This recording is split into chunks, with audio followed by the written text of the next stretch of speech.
దేవునికి స్తోత్రాలండి. అందరికి వందనాలు. నిజంగా దేవుడు ఆయన కృప, ఆయన కనికరం లేకపోతే మనం ఒక క్షణం కూడా బ్రతకలేము కదా. ఆయన కనికరం ఎంతో గొప్పది, ఆయన కృప ఎంతో గొప్పది. నేనైతే పర్సనల్ గా అనుభవించాను చాలా సార్లు. సో ఆయనకి మహిమ. వాక్యానికి వెళ్ళక ముందు ఒక చిన్న వాక్యం మీకు. మీరు ఎంతమందికి బంగారం అంటే ఇష్టం అండి? బంగారం అంటే ఎంతమందికి ఇష్టం? అందరికి ఇష్టమే కదా బంగారం. సో వాక్యం చూపిస్తాను బంగారం గురించి. సామెతలు 25వ అధ్యాయము.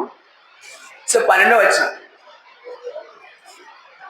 బంగారు కర్ణభూషణం ఎట్టిదో, అపరంజి ఆభరణం ఎట్టిదో, వినువాని చెవికి జ్ఞానము గల ఉపదేశకుడు అట్టివాడు. ఒక బంగారు కంటి చెవికి సంబంధించిన ఒక బంగారు భూషణం అంటే మెడలో సంబంధించిన బంగారు భూషణం కన్నా వినువాని చెవికి జ్ఞానం గల ఉపదేశకుడు అట్టివాడు. అంటే ఎవరైతే నిజంగా మనసు దేవుని మాటల పట్ల కేంద్రీకరించి వింటారో అటువంటి వారికి జ్ఞానం గల ఉపదేశకుడు అంత ప్రెషియస్, అంటే అంత గొప్పని అర్థం. కాబట్టి మనం ఎలా వింటున్నాం వాక్యం, ఇతను ఆలోచించిన వాళ్ళందరూ కూడా ఎంతో మరి అదృష్టవంతులు చెప్పుకోవచ్చండి. చాలా మంచి మంచి వాక్యాలు ఈ దేవుడు మనతో మాట్లాడుతున్నాడు. ఈ వాక్యం నాకు కూడా చాలా ధైర్యం వచ్చాయి. దేవుడు మన పట్ల ఎంత ప్రేమ, ఎంత కనికరం కలిగి ఉన్నాడో అది అది చెప్పడానికి మనకి మాటలు సరిపోవు. God is so gracious, so precious, so kind towards us. ఆయన ఎంతో గొప్ప దేవుడు. అలాగే ఈ దినాన మనం చెప్పుకునే వాక్యాలు ఎంత మంచి బంగారు కంటే అపరంజి కంటే ఉన్నతమైనవి. కాబట్టి మనం అటువంటి ఉపదేశం పొందుతున్నాం కాబట్టి జాగ్రత్తగా మనసు కేంద్రీకరించి వినాలని మీ అందరికి కూడా నేను విజ్ఞప్తి చేస్తున్నాను. సో 1వ దినవృత్తాంతంలో 28వ అధ్యాయము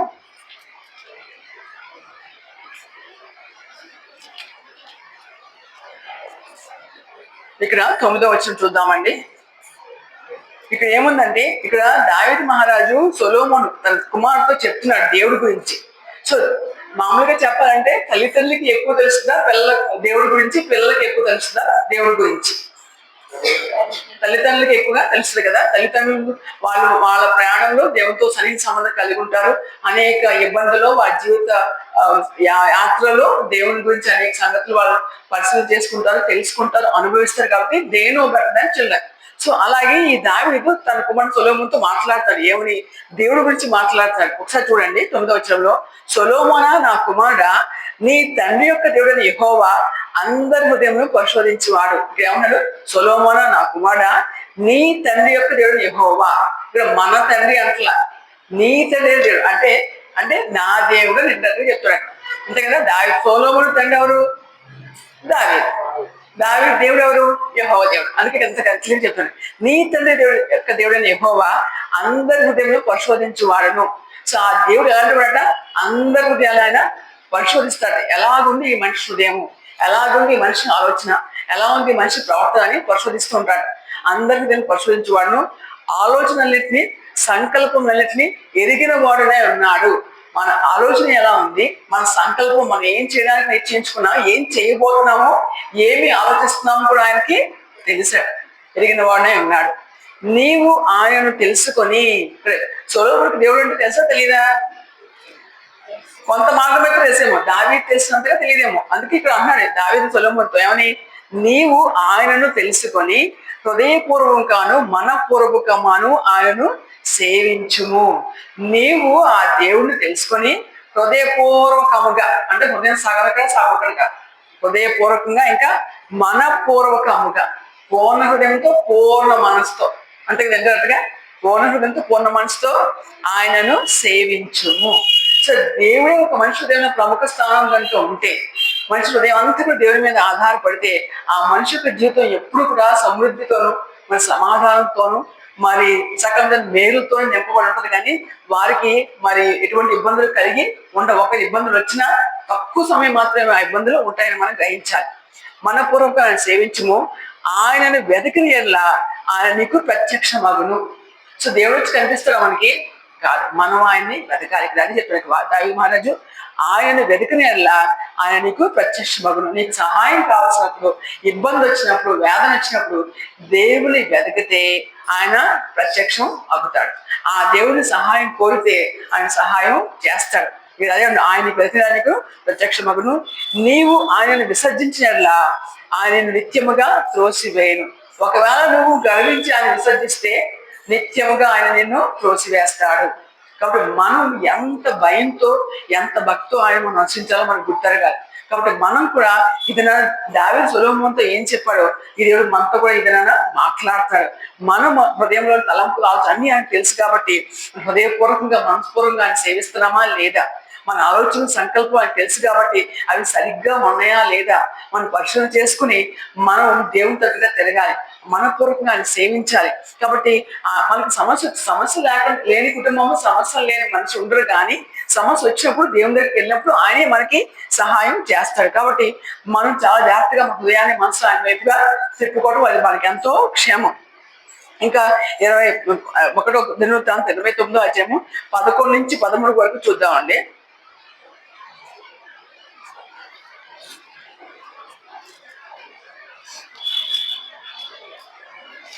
చూడండి, ఇక్కడ సొలొమోను మహారాజు దేవుని స్తుతిస్తున్నాడు. అలాగని యెహోవా భూమి ఆకాశం యందు సమస్తమును నీ వశము. ఇక్కడ సొలొమోను అప్పటికి ఆ యొక్క ఆలయం కట్టించి అక్కడ దేవుణ్ణి అతను స్తుతిస్తాడు. అంటే దావీదు చెప్పినందుకు సొలొమోను తన హృదయాన్ని దేవుని తట్టుగా తిప్పుకున్నాడు, హృదయపూర్వక మనపూర్వకంగా ఆయన సేవించాడు, ఆయన యథార్థంతో అనుసరించాడు. కాబట్టి ఆయన ఇంకా తెలుసుకున్నాడు. కాబట్టి ఈ రకమైన మాటలు సొలొమోను నోటి నుంచి వస్తాం, మనం చూస్తాం. ఏమంటున్నాడు ఇక్కడ, యెహోవా భూమి ఆకాశంలో సమస్తమును నీ వశము. ఈ భూమి మీద ప్రతి కూడా ఆయన వశం. మనం అనుకుంటాం మనకి ఇబ్బందులు వస్తున్నాయే, నాకు ఇబ్బందులు అని చెప్పి దేవుడు తెలుసా, ఆ మనిషి నాకు చాలా కీర్చేయాలని అనుకుంటున్నాడు, అంటే వీళ్ళ వల్ల నేను ఎంత ఇబ్బంది కలిగిస్తపడుతున్నాను, అంటే నాకు ఈ ప్రాబ్లం చాలా ఎక్కువైపోతుంది అని మనం అనుకుంటాం. కానీ ఇక్కడ వాక్యం ఏమని చూడండి, భూమి ఆకాశం సమస్తమును నీ వశము. Everything the present world is in the limits of God. దేవుడి వశంలోనే ఉంటాయి. ఆయన తెలియకుండా ఆయనకి చిత్తం లేకుండా ఏది కూడా జరగదు. నీ వశము మహాత్యమును పరాక్రమును నీ ప్రభావమును తేజస్సును ఘనతయు నీకే చెందుతున్నారు. దేవుడికే సమస్తం, దేవునికే మహాత్యము, దేవుడికే పరాక్రము, దేవుడికే ప్రభావం, తేజస్సు ఘనత ఆయనకే. కాబట్టి every glory belongs to God. కాబట్టి మనం ఏదైనా మేలు చేస్తే మనం గొప్పగా చెప్పుకుంటాం, కానీ ఆ మేలు చేయడానికి అవకాశం ఇచ్చింది కూడా ఆయనని మనం గుర్తించాలి. దేన్ని బట్టి కూడా మనం గర్వించకూడదు. ఏదున్నా సరే దేన్ని బట్టి కూడా మనం గర్వించకుండా దేవునికే మన మహిమ ఆపాదించడం మనకి మంచిది. యెహోవా రాజ్యము నీది, నీవి అందరి మీద నిన్ను అధిపతిగా హెచ్చించుకొని ఉన్నావు. ఇక్కడ ఏమో చూడండి, ఎవరు పరిపాలిస్తున్నారు అక్కడ రాజ్యాన్ని? సొలొమోను. కానీ ఇక్కడ ఏమంటున్నాడు, యెహోవా రాజ్యము నీది అంటే ప్రభా నాకు ఇచ్చిన ఈ ఉద్యోగం నీది, నాకు ఇచ్చిన ఈ యొక్క జీవితము నీది, నాకు ఇచ్చినటువంటి ఈ స్థితి నీది అని దేవుడికే మనకి జీవితాన్ని అప్పచెప్పుకోవాలి. నీది, నీవు అందరి మీద నిన్ను అధిపతిగా హెచ్చించుకొని ఉన్నావు. మన అందరి మీద అధికారం కలిగిన వ్యక్తి అంటే దేవుడు. కాబట్టి ఈ లోకంలో మనం సొంతగా మనం ఒక వెంట్రుకను నలుపుగా మనం చేయలేం అనే వాక్యం రాయబడి ఉంది కదా. కాబట్టి మనం అందరి మీద ఆయన అధిపతికి మనం గుర్తెరగాలి. ఇంకా 12వ వచనంలో ఐశ్వర్యమును గొప్పతనమును నీ వలన కలుగును. హల్లెలూయా. ఈ లోకం ఐశ్వర్యం కూడా ఇచ్చేది ఆయనే, గొప్పతనం ఒక మనిషిని ఎలివేట్ చేసి గొప్ప స్థానం ఇచ్చేది కూడా ఆయనే. కాబట్టి అది మనం గుర్తిరగాలి. లేదంటే నేను ఒక మంచి పొజిషన్ ఉన్నానండి, నా చదువు వల్ల నా తెలివితేట వల్ల ఈ పొజిషన్ నేను వచ్చాను మనం అనుకుంటే మన అంత బుద్ధిహీనం అవ్వలేదు అంటాం అన్నమాట. ఐశ్వర్యం ఇచ్చేది ఆయనే, గొప్పతనం కూడా ఆయనే కలగజేస్తాడట. ఇంకా నీవు సమస్తమును ఏలువాడు. సమస్తాన్ని అంటే భూమి మీద ప్రతిదాన్ని కూడా ఏది అంటే పరిపాలన చేసేది ఆయనే. సమస్తమును ఏలువాడువు. బలమును పరాక్రమును నీ దానము. ఒక మనిషికి బలము గాని పరాక్రమం గాని ఇచ్చేది ఆయన దానమే. కాబట్టి మనం బలంగా ఉన్నాము అంటే పరాక్రమం కలిగి ఉన్నాం అంటే ఆయన ఇచ్చిన దానమైనా మనం గుర్తెరగాలి. కానీ మన బలాన్ని బట్టి దేన్ని బట్టి కూడా మనం గర్వం చెందకూడదు. హెచ్చించు వాడువను, అందరికీ బలమిచ్చువాడువు నీవే. ఒక మనిషిని హెచ్చించేది కూడా ఆయనే, బలాన్ని ఇచ్చేది కూడా ఆయనే.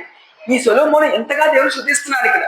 ప్రభా నాకు ఈ రాజ్యం ఇచ్చింది కూడా నీవే, నాకు బలం ఇచ్చింది నీవే, నాకు ఈ గొప్పదనం ఇచ్చింది నీవే, నాకు ఐశ్వర్యం ఇచ్చింది నీవే, నాకు ఈ అధికారం ఇచ్చింది నీవే అని దేవుడికే సమస్త ఘనత అని ఆపాదించుకున్నట్టుగా మనం ఎదిగాం. కాబట్టి మనం కూడా మన జీవితంలో ఏ స్థితి మన దేవుడు మనకి ఇచ్చినా, ప్రభా ఈ స్థితి నాకు ఇచ్చింది నీవే, నాకు నా యొక్క గుంటూరు స్థితి కలగజేసింది నీవే అని దేవుణ్ణే మనం హెచ్చించి ఆయన్ని మనం కనపరచాలి. కాబట్టి మనకుగా మన మీద సొంతగా పొందుకున్నామని మనం అనుకుంటే మనం చాలా బుద్ధిహీనం మనకి అర్థం చేసుకోవాలి. ఇంకా మా దేవ మేము నీ కృతజ్ఞతాస్తులు చెల్లించున్నాము, ప్రభావం కల నీ నామమును కొనియాడుచున్నాము.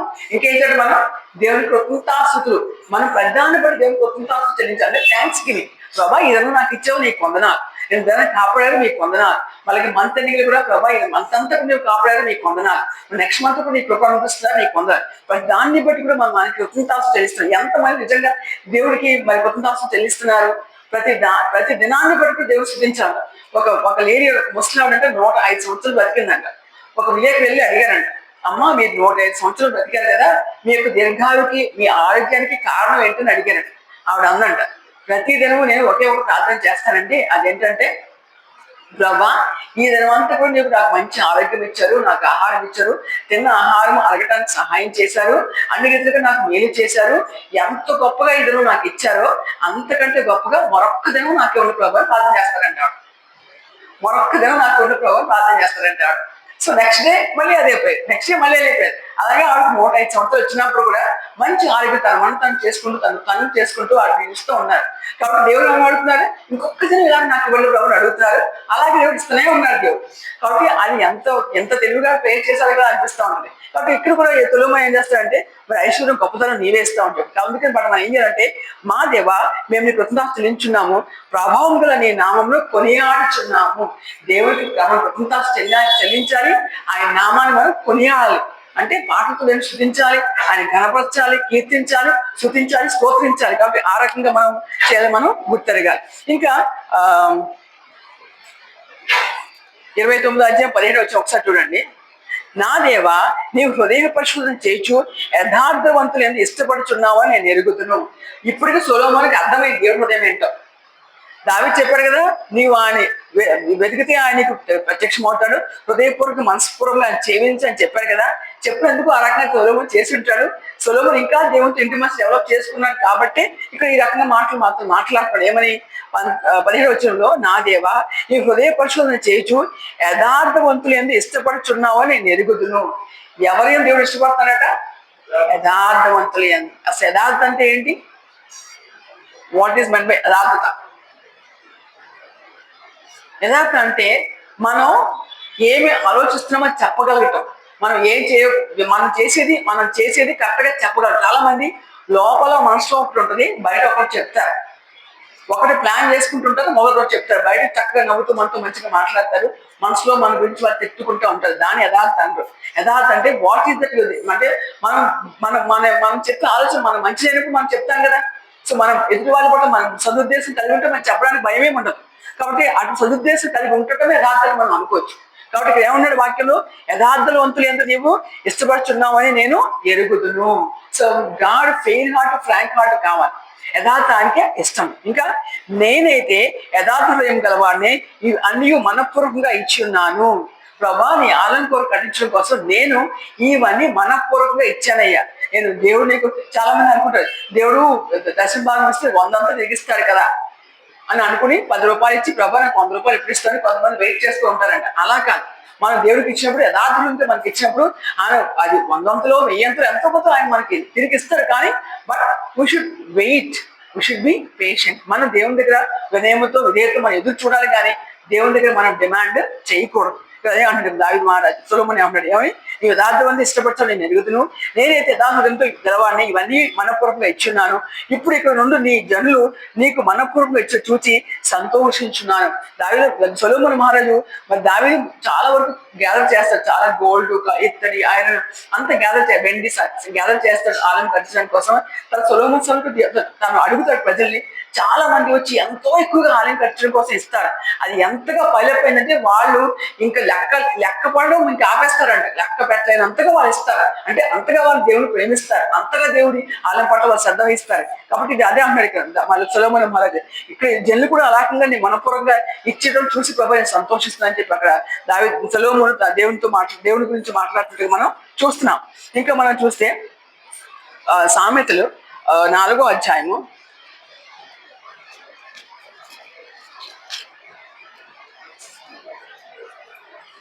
20 వచ్చింది. నా కుమార నా మాటల ఆలకింపుము, నా వాక్యములకు నీ చెవియొగ్గుము. ఇది ఎవరు రాస్తారండి సామెతలన్నీ కూడా మాక్సిమం సొలొమోను గారే రాస్తారని చెప్పి చెప్తూ ఉంటారు పండితులు. ఇక్కడ కూడా ఏమంటున్నాడు సొలొమోను, నా కుమార నా మాటను ఆలకింపుము, నా వాక్యములకు నీ చెవి యొగ్గుము. దేవుడికి మనతో మాట్లాడితే ఏమని, నా వాక్యములకు నీ చెవి యొగ్గుము. చాలా మంది వాక్యం వినాలంటే కొంతమంది బోరింగ్ గా ఫీల్ అవుతారు, కొంతమంది శ్రద్ధగా ఉంటారు, కొంతమంది కొంత సమయం మాత్రం వినగలుగుతారు, ఎక్కువ సమయం వినలేరు.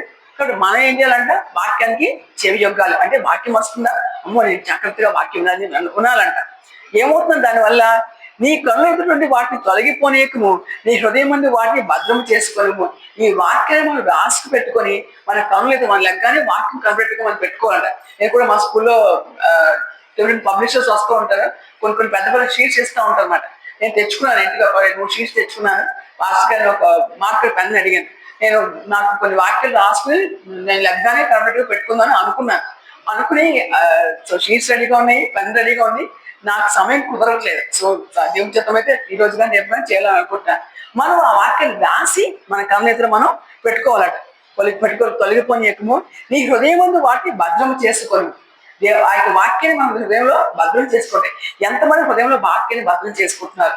సో ఈ మధ్య నేను సామెతలు ఒక కీర్తన ఒక చాప్టర్ చదవాలని నేను అనుకున్నాను. 91 ఆల్మోస్ట్ వచ్చేసింది. 92 కూడా నేర్చుకుందామని చెప్పి నేను రోజుకు ఒక వచనం నేర్చుకుందని చెప్పి మొదలుపెట్టాను. అలా రోజుకు ఒక వచనం నేర్చుకుంటే చాలా బాగుంది.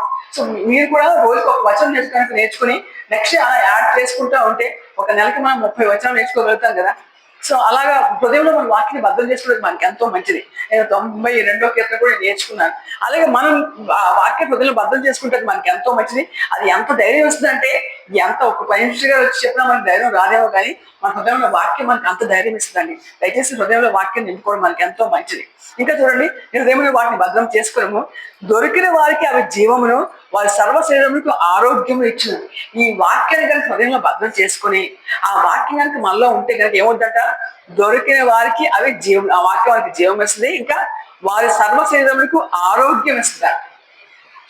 సర్వ శరీరం అంటే అన్ని పాటలు ఉన్నాయి కదా, తల నుంచి పాదాల వరకు సర్వ శరీరానికి ఆరోగ్యం ఇస్తుంది అన్నమాట. నేను భాషకు నిన్న ఇదే చెప్పాను, ఈ వాక్యం చదవండి, మననం చేసుకోండి, దేవుడు మీకు ఆరోగ్యం ఇస్తాను, ఇంక నథింగ్ టు వరీ అని భాషకు నిన్నే చెప్పాను ఈ వాక్యం చూపించి. కాబట్టి మనం ఈ వాక్యం చదివినప్పుడు సర్వశరీరానికి ఆరోగ్యం ఇస్తాడు. కాబట్టి doctor trees but God heels అంటారు చూడండి. డాక్టర్ గా ట్రీట్మెంట్ ఇస్తారు, కానీ స్వస్థ ఇచ్చేది మాత్రం దేవుడే. కాబట్టి డాక్టర్ గారికి స్వస్థ ఇచ్చారని మాత్రం పడద్దు. దొరికిన వారికి జీవనం వారి సరస్వతికి ఆరోగ్యం ఇచ్చును.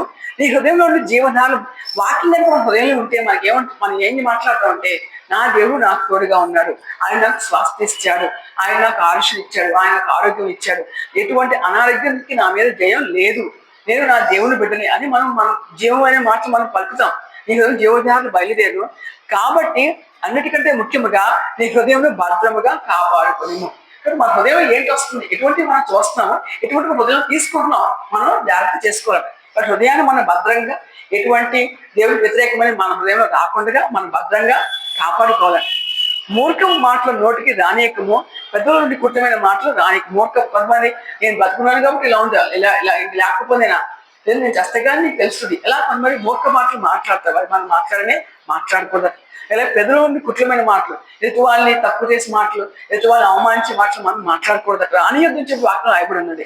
నీ కళ్ళు ఇటు అటు చూడక సరిగాను, నీ కన్నుప్పుడు నీ ముందర సూటిగాను చూడవాలి. మన కన్నులు సరైన చూడాలి, సరైన మార్గంలోనే మనం ఉండాలి. కాబట్టి ఇటుపక్క దొంగ చూపులు, దొంగ పనులు మనము చేయకూడదట.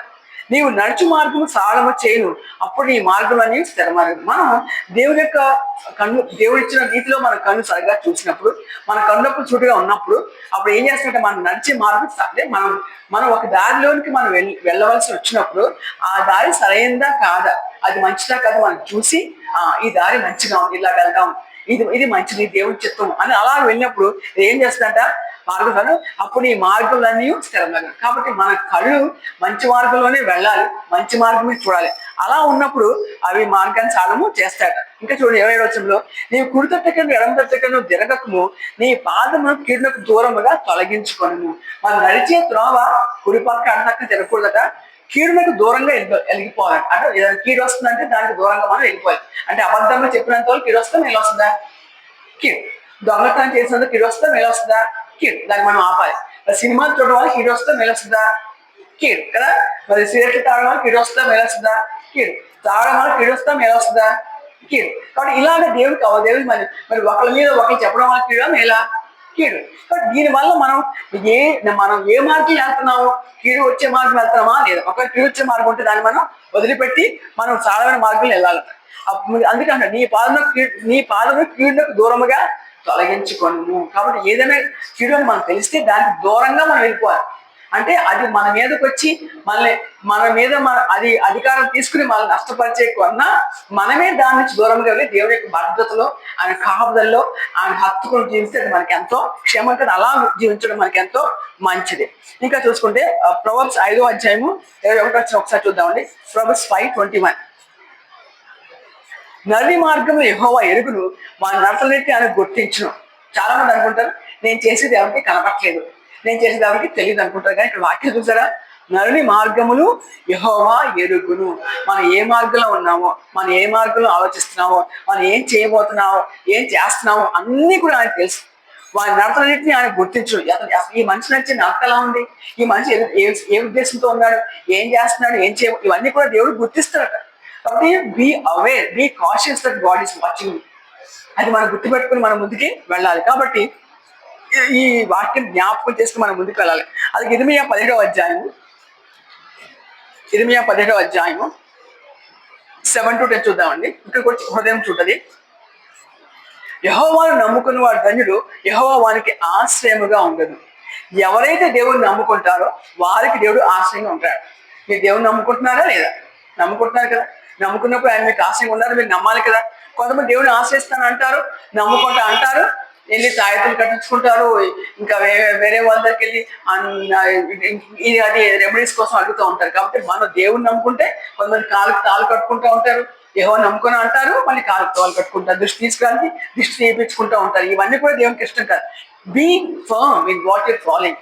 మీరు ఎందులో ఉన్నారో దాని స్థిరంగా ఉంటుంది. ఇక్కడ వాక్యం ఏముంది, యెహోవాను నమ్ముకున్న వాడు ధన్యుడు, యెహోవా వానికి ఆశ్రయముగా ఉండదు. మనం ఆయన నమ్ముకుంటే ఆయన మీకు ఆశ్రయంగా ఉంటాడు. వాడు జలం మీద నాటబడిన చెట్టు వలె ఉండను. ఈ యొక్క దేవుడిని నమ్ముకున్నవాడు ఎలా ఉంటాడట, ఒక జలం పక్కనే, అంటే ఒక ఒక వాటర్ పాసింగ్, అంటే సెలయేరు ఉందనుకోండి, దాని వాటర్ పారుతూ ఉంటుంది కదా, అక్కడ ఒక చెట్టుని నాటితే ఆ చెట్టుకి వాటర్ షార్టేజ్ ఉంది కదా, వాటర్ ఎప్పుడు తక్కువ అయిపోతుంది. సెలయేరు పక్కన చెట్టు ఉన్నప్పుడు దానికి వాటర్ ఎప్పుడు తక్కువ అయిపోతుంది కదా, అలా ఉంటుంది ఒక మనిషి జీవితం దేవుడిని నమ్ముకుంటే. చెట్టు ఉన్నాయి, అది కాలు ఓరం, దాని వేళ్ళు తల్లు, ఆ కాలు పక్కనే ఆ చెట్టు ఉంది కాబట్టి ఆ పక్కనే దాని వేళ్ళు లోపలికి వెళ్తా ఉంటాయి. వెట్ట కలిగిన దానికి భయపడదు, దాని ఆకు పచ్చగా ఉండదు. ఒకవేళ ఎండ వచ్చినా కూడా దానికి ఏమీ భయం ఉంటుంది, చక్కగా దానికి కావాల్సిన నీరు అందుతుంది కదా, దానికి కావాల్సిన వదిలి కూడా అందుతుంది కాబట్టి దానికి ఏమీ భయం ఉండదు. ఇంకా దాని ఆకు ఎప్పుడు కూడా పచ్చగానే ఉంటుందంట. వర్షం లేని సంవత్సరమున చింతన ఉండదు, కాపు మానదు. ఒకవేళ వర్షం రాకపోయినా పక్కనే సెలయేరు పక్కనే ఆ యొక్క చెట్టు ఉంది కాబట్టి ఆ చెట్టు ఆ సెలయేరు నుంచి కావాల్సిన నీటిని తీసుకుంటుంది, చక్కగా ఫలిస్తూనే ఉంటుంది. ఇంకా ఉంటుంది, చింత ఉండదు, ఇంకా కాపు మాయడం, కాపు కాయడం కూడా అది ఆగదట. నిజంగా దేవుడిని నమ్ముకున్న వాళ్ళు ఇలా ఉంటారు. వాళ్ళు ఫలభరితంగా ఉంటారు, ఫలిస్తూనే ఉంటారు, ఆశీర్వాదకరంగానే ఉంటారు, సమాధానంగా ఉంటారు, ఆరోగ్యంగా ఉంటారు, అభివృద్ధి కలిగి ఉంటారు. కాబట్టి అటువంటి జీవితం వారు కలిగి ఉంటారు దేవుడిని నమ్ముకున్న వారు. ఇంకా చూడండి, హృదయము అందుకంటే మోసకరమది, అది ఘోరమైన వ్యాధి కలది. ఇక్కడ మళ్ళా హృదయం గురించి మాట్లాడుతున్నాండి. హృదయాలంతా మోసకరమేది, ఘోరమైన వ్యాధి. అందుకే హృదయపూర్వకంగా మనపూర్వకంగా ఆయన సేవిస్తే, ఆయన ప్రేమిస్తే, ఆయన వాక్యం నింపుకుంటే అది మనకు మంచిది. అది కాకుండా ఇంకా దేని ఆధారం మనకు దేని నింపుకుంటే ఇలా ఉంటది. అందుకంటే మోసకరది. ఇది రీల్స్ చూస్తున్నారా, ఇది కొంచెం చూడ ఏమవదు. నేను సినిమాలకు వెళ్తున్నారా, ఇది మంచి సినిమా చూడొచ్చు అనుకుంటారు. అంటే క్లబ్లకి వెళ్తుంటారు. ఇది ఒక్కసారికి ఏదో మా ఫ్రెండ్స్ రమ్మన్నారు, వాళ్ళు డిస్టర్బ్ చేయడం నాకు ఇష్టం లేదు అని కొంతమంది వెళ్తూ ఉంటారు. అలా చేయడం వల్ల నెమ్మదిగా దేవుని దూరం అయిపోయి చివరికి వాళ్ళనే నష్టపరుచుకుంటూ ఉంటారు. కాబట్టి అటువంటి చేయకుండా ఉండడమే మనకి క్షేమం. హృదయం అందుకంటే మోసకరది, ఘోరమైన వ్యాధి కలది, దాన్ని గ్రహింపగలవాడాడు. ఎవరు గ్రహించగలుగుతున్నారు హృదయం వ్యాధి కలదని, మోసకరమైందని చెప్పి? దేవుని మాట తెలుసుకున్న వాళ్ళే గ్రహించగలుగుతారు, కానీ దేవుని మాట తెలుసుకోలేని వాళ్ళు దాన్ని గ్రహించలేరు. ఒకరి ప్రవర్తన బట్టి మన క్రియల ఫలము చొప్పున ప్రతీకారము చేటుకు యెహోవా అను నేను హృదయం పరిశోధించువాను, అంతరంగం పరీక్షించువాను. దేవుడు ఏమంటున్నాడంటే, ఒక మనిషికి ప్రతీకారము, ప్రతిదండన చేయాలని అనుకుంటున్నాడు. నేను చేయాలనుకున్నప్పుడు అతని హృదయం ఎలా ఉంది, అతని అంతరంగం ఎలా ఉంది అనేది పరిశోధిస్తాను చెప్పి దేవుడు మాట్లాడతాడు. మనకి ఏదైనా కష్టం వచ్చిందో, శ్రమ వచ్చిందంటే, ఒకవేళ మన హృదయం ఎక్కడైనా తప్పిపోయిందేమో, ఎక్కడైనా దేవుడిని విడిచిపెట్టిందేమో, ఎక్కడ దేవుడికి ఇష్టపూర్వకంగా లేదేమో మనం గమనించుకొని మరలా వచ్చి దేవుని దగ్గరికి వచ్చి, ప్రభా ఈ శ్రమ నాకు వచ్చింది, ఇబ్బంది నాకు వచ్చింది, నాకు ఎందుకు ఇది వచ్చిందో నాకు తెలియపరచు ప్రభా. నేను ఏదైనా మార్గంలో తప్పిపోయానా, నేను ఏదైనా మార్గంలో నీకు నేను ఆయాసం కలిగినట్టు నేను ప్రవర్తించానా అని దేవుని దగ్గర అడిగినప్పుడు ఆయన మనకు తెలియచెప్తాడు. ఆయన మనం సరిచేసుకోవడానికి ఆయన సూచిస్తాడు. ఆ ప్రకారం మనం సరి చేసుకుని ముందుకెళ్ళినప్పుడు మరలా ఆయన మనం హత్తుకొని, మరలా ఆయన మనం ప్రేమించి, మరలా ఆయన మనకి ఆశీర్వాదం నడిపిస్తాడు. కాబట్టి హృదయం చెప్పు చాలా మంది అంటారు go with you heart, move with you heart అంటుంటారు. చాలా చాలా తప్పు. హృదయాన్ని చెప్పిన దాన్ని మనం నచ్చుకోకూడదు, కానీ దేవుడు మన హృదయం నింపుకొని ఆ ప్రకారంగా మనం ముందుకెళ్తాడు క్షేమం. కాబట్టి దేవుడు ఏం చేస్తాడు, మీకు ప్రతీకారం చేయడానికి మీ హృదయాన్ని చూస్తా ఉన్నాడు, అంతర్ని పరీక్షిస్తా అంటున్నాడు. కాబట్టి దేవుడు మన హృదయాన్ని పరిశోధన చేసినప్పుడు, మరి అంతర్ని పరీక్షించినప్పుడు మనం ఎలాగ కనిపిస్తాం దేవుడికి, మనం ఎలాగ దేవుని దృష్టిలో ఉంటున్నాము, ఎలాగ దేవుని దృష్టిలో మనం మనం మనం నిలవగలుగుతాము గుర్తించుకోవాలి మనం. కాబట్టి ఈ వాక్య ప్రకారం మనం దేవుడికి ఇష్టమైన హృదయం కలిగి ఉంటమే మన మంచిది. కాబట్టి ఆ హృదయం మనం కలిగి ఉండాలంటే హృదయాన్ని వాక్యంతో నింపుకోవాలి. ఆయన వాక్యం మాత్రమే మనం వినాలి. వినడానికి ఆసక్తి కలిగి ఆయన జ్ఞానం మనం పొందుకోవాలి. అది మనకి ఎంతో క్షేమం. ఇంకా మనం ఒకసారి అది కీర్తనలు 46వ అధ్యాయానికి వెళ్తాము. ఫస్ట్ వచ్చిన ఏముందంటే, దేవుడు మనకు ఆశ్రయంలో దుర్గమనే అన్నాడు, ఆపత్కాలంలో ఆయన నమ్ముకుంటూ. ఈ వాక్యం నేను కంట పెట్టాను. నాకు నిజంగా ఎప్పుడు సంవత్సరం ఈ వాక్యం గుర్తొస్తా ఉంటున్నారు. ఆపత్కాలం నాకు నమ్ముకుని దానికి సహాయం కదా ప్రభా అని గుర్తొస్తూ ఉంటుంది. మరి కొన్ని వాక్యాలు కంత పెట్టుకోండి, హృదయం నింపుకోండి. మీ సమస్యలు బహుశా ఆ టైంలో మీ దగ్గర బైబుల్ లేకపోవచ్చు చదవడానికి, ఏదంటే సెల్లో ఉన్నా కూడా అది ఓపెన్ చదవడానికి కావాల్సిన పరిస్థితులు అనుకూలించకపోవచ్చు. కానీ హృదయంలోని వాక్యాలు కనుక మీరు బయటకు మననం చేసుకుంటూ ఉంటే అది వాక్యం దాని కార్యం జరిగిస్తూనే ఉంటుంది. ఇక్కడ చూడండి, దేవుడు మనకు ఆశ్రయం దొరికిన అన్నాడు, ఆపత్కాలంలో ఆయన నమ్ముకొనదగిన సహాయకుడు. ఆయన నమ్ముకొనదగిన సహాయకుడు. ఎంత మర్మం అందులో ఉందో ఆలోచించండి. నమ్మదగిన సహాయకుడు ఆయనే. ఆపత్కాలంలో తల్లిదండ్రులు మన దగ్గర లేకపోయినా, లేదంటే మన బంధువులు మన దగ్గర లేకపోయినా, లేదంటే మన చుట్టాలు మన దగ్గర లేకపోయినా, లేదంటే మన ఫ్రెండ్స్ మన దగ్గర లేకపోయినా, ఆయన నమ్ముకొనదగిన సహాయకుడు. కాబట్టి ఎన్ని మార్లు దేవుడు మనకు. లాస్ట్ వీక్ అనుకుంటే చాలా ఎక్కువ వర్షం వచ్చింది, రోడ్డు అంతా చాలా గొంతులు ఉన్నాయి. సో వర్షం వచ్చినప్పుడు ఆ రోడ్లు చాలా ఎక్కువ గొంతులు ఉంటాయి. అవి ఎక్కడ ఉంటే మాకు కనబడవు కదా. నేను బండి వేసుకు వెళ్తా ఉన్నాను మార్నింగ్, వెళ్తుంటే అది ఎక్కడుందో నాకు తెలియదు. నేను మామూలుగా ఎప్పుడు ఏం చేస్తా అంటే వేకి అంటే రోడ్డు మధ్యలో ఆ పక్కనే బాగానే ఉంటుందని అనుకుంటా ఉంటాను. అలా వెళ్తా ఉన్నాను, తీరా చూస్తే అక్కడ పెద్ద గొంతు అనమాట. సో నేను అందులో బండి దిగి మళ్ళీ ఎలా వచ్చి, నేను ముందే నేను వెళ్ళినప్పుడు నేను వాక్యం చెవులో పెట్టేసుకుంటాను, వాక్యం ఉంటూ నేను వెళ్తూ ఉంటాను. నిజంగా నా పక్కన ఒక అతను సైకిల్ వెళ్తూ అతను అందులో పడిపోయాడు, గొంతులో పడిపోయాడు. ఇంకా అతను లెగలాగా ఇబ్బంది పడుతున్నాడు. ఇంకా నేను ప్రభా వెళ్తా ఉన్నాను ఆ గొంతులో నా బండి కూడా వెళ్ళింది. నేను దేవుడు ఆశ్రయించాను కాబట్టి నేను పడిపోకుండా అది లేచి మళ్ళీ ముందుగా వెళ్ళిపోవడానికి నేను సహాయం చేసింది. ప్రేర్ చేసుకున్నాను. నేను ప్రభా మళ్ళీ ఇటువంటి వర్షం వచ్చి నాకు ఇబ్బంది కాకుండా నీవే సహాయం చేయకపోతే నేను ప్రేర్ చేసుకున్నాను. కాబట్టి మనం అన్ని విషయాలు దేవుడి మీద ఆధారపడినప్పుడు ఆయన మనకు సహాయం చేస్తాడు. ఇంకా ఈ వాక్యం చూద్దాము. 46వ అధ్యాయంలో 7వ వచనం చూడండి. సైనికులతో యెహోవా మనకు తోడై ఉన్నాడు, యాకోబుకు దేవుడు మనకు ఆశ్రయమై ఉన్నాడు. దేవుడే మనకి తోడు, ఆయనే మనకు ఆశ్రయం. కాబట్టి ఆయన ఆపత్కాలను నమ్ముకోవడం సహాయకుడు, ఆయనే మనకు తోడు. ఇంకా 10వ వచనం చూడండి. ఊరకుండి నేనే దేవుడిని తెలుసుకుని అన్నిటిలో నేను మహోన్నత నగదును, భూమి మీద నేను మహోన్నత నగదును.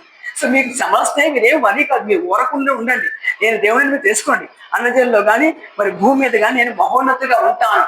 చాలా మంది అమ్మ నాయకులు చాలా చాలా గొప్పవాళ్ళంటే నాయకులు మాకు ఇబ్బంది కలిగిస్తారేమో, అంటే మా పై అధికారులు చాలా గొప్పవాళ్ళు, మాకు ఇబ్బంది కలిగిస్తాం అనుకుంటారు. కానీ nobody can harm you if you stay close with God అని మనం అనుకోవాలి. భూమి మీద మహోన్నత రగుదును. మన 11వ వచనం చూడండి. జనములకు యెహోవా మనకు తోడై ఉన్నాడు, యాకోబుకు దేవుడు మనకు ఆశ్రయమై ఉన్నాడు. దేవుడు సైన్యం కలిగిన యెహోవా, ఆయన మనకు ఆశ్రయంగా ఆయన మనకు ఉన్నప్పుడు మనకి ఎవరికి ఏం చేయగలుగుతారు, ఎవరు మనకు హాని చేయగలుగుతారు, ఎవరు మనకు నష్టం చేయగలుగుతారు. Nobody can harm us if you're firm in God. కాబట్టి హృదయాన్ని పరిశీలన చేసుకుని దేవుడికి ఇష్టపడిన హృదయం కలిగి ఆయనకి ఇష్టమైన జీవితం మనం జీవిస్తే ఆయన గొప్ప కార్యం మన పట్ల కలిగిస్తాడు. కాబట్టి దయచేసి ఈ దినం నేను వాక్యము మరలా ఈ వాక్యాలు చదవండి, హృదయంలో వాక్యాన్ని నింపుకొనండి, వాక్యం కంటా పెట్టండి, హృదయాన్ని వాక్యంతో నింపుకొనండి. మీ మార్గం ఆ వాక్యం సాధన చేస్తాయి. ఆయన మరి ఐశ్వర్యం గొప్పదని ఇస్తా అంటాడు, బలము పరాక్రమిస్తాను, హెచ్చించి బలం ఇస్తా అంటాడు. ఈ యొక్క వాక్యం ప్రతి ఒక్క హృదయంలో ప్రతి ఒక్క జీవితంలో దేవుడు ఈ విధంగా స్థిరపరిచి నడిపింపు చేయను గాక. ఆమేన్.